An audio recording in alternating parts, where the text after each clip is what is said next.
ये देखें। और आज मैंने बनानी है 2 किस्म के आलू बुखारे। ये जो आलू ये और भी गाढ़ी हो जाएगी बहुत ज़्यादा, हमने इसको गाढ़ा नहीं करना। ये देखें, ये मज़ेदार से आलू बुखारे की कटी मीठी चटनी तैयार हो गई है। बिस्मिल्लाहिर्रहमानिर्रहीम। शुरू अल्लाह के नाम से जो बड़ा मेहरबान नहायत रहम वाला है। ये मैं जो रेसिपी बना रही हूँ इसमें मैंने अभी डाल दिए 1 लीटर पानी और इसको थोड़ा गर्म होने देंगे। फिर इंशाल्लाह इसमें जो मैं शामिल करूँगी मेरे साथ रहें पूरी रेसिपी देखें। पहले भी मैंने शादियों वाली आलू बुखारे की चटनी ज़बरदस्त से बनाई थी और आज मैंने बनानी है 2 किस्म के आलू बुखारे। ये जो आलू बुखारा है इसमें ये आलू बुखारा ज़्यादातर मीठा होता है, इतना मीठा भी नहीं होता है लेकिन खट्टा मीठा होता है। ये वाला जो आलू बुखारा होता है ना ये बिल्कुल खट्टा होता है, ठीक है। और ये आलू बुखारे के जो अभी चटनी जो मैं बनाऊँगी बिल्कुल ये वाली आलू बुखारे की चटनी जो है ना ये मज़ेदार से बहुत मज़ेदार होगी। इसका भी जायका होगा, इसका भी जायका होगा। और ये पूरी रेसिपी दे के अब मैंने इसको अच्छी तरह धोए हैं और इसमें मैं अभी शामिल करूँगी। बिस्मिल्लाहिर्रहमानिर्रहीम।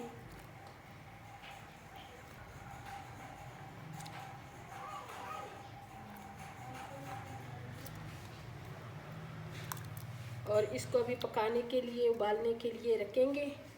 अभी मैं इसमें कुछ भी नहीं डालूँगी जब तक कि आलू बुखारा फुला ना हो, ठीक है।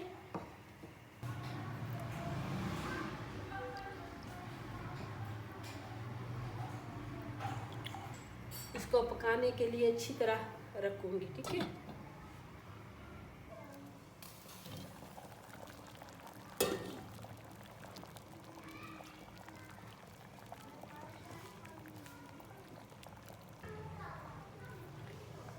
बिस्मिल्लाहिर्रहमानिर्रहीम। ये देखो, ये जो आलू बुखारे थे ना ये इतने फूल गए हैं और ये जो ब्लैक वाले थे ये भी फूल गए हैं और ये जो दूसरे थे ये तो पहले भी बड़े बड़े थे लेकिन अभी और भी बड़े हो गए हैं, ठीक है।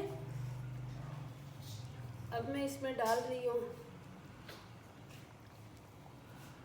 ये अनारी जो है ना ये ईरानी अनारदाना है बहुत अच्छे वाला। इसके अंदर जो है ना वो बीज नहीं होते हैं, ठीक है।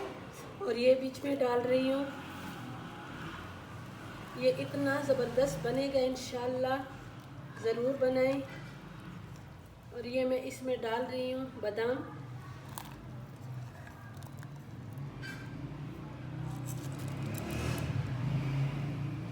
ये 4 मगज़ है, ठीक है। और अभी मैं इसमें डाल रही हूँ हस्बे ज़ायक़ा चीनी।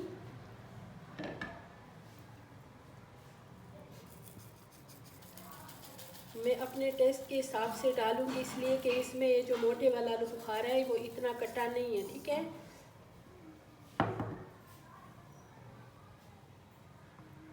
और इसमें मैं बिल्कुल 1 चुंडी नमक भी डाल दूँगी, बाद में मैं इसमें शामिल करूँगी। मेरे साथ रहें पूरी रेसिपी देखे, बहुत मज़े की होने वाली है इंशाल्लाह।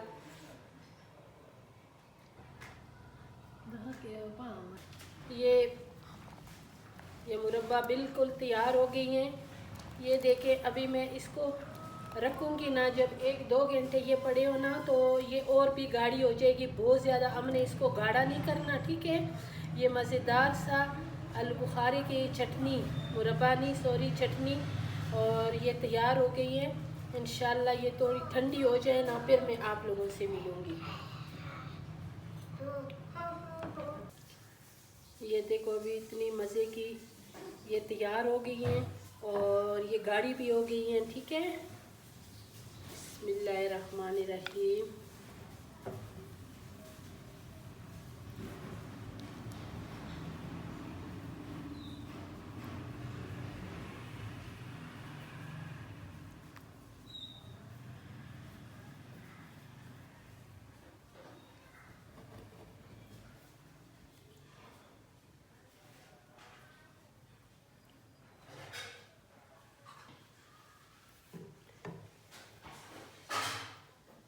ये देखें, ये मज़ेदार से आलू बुखारे की कटी मीठी चटनी तैयार हो गई हैं। अगर आप लोगों को मेरी रेसिपी पसंद आई तो मेरी वीडियो को ज़रूर लाइक शेयर करें, मेरे चैनल को सब्सक्राइब करें। फिर इंशाल्लाह मिलेंगे इससे भी अच्छी रेसिपी के साथ। ये देखें है ना मज़े की।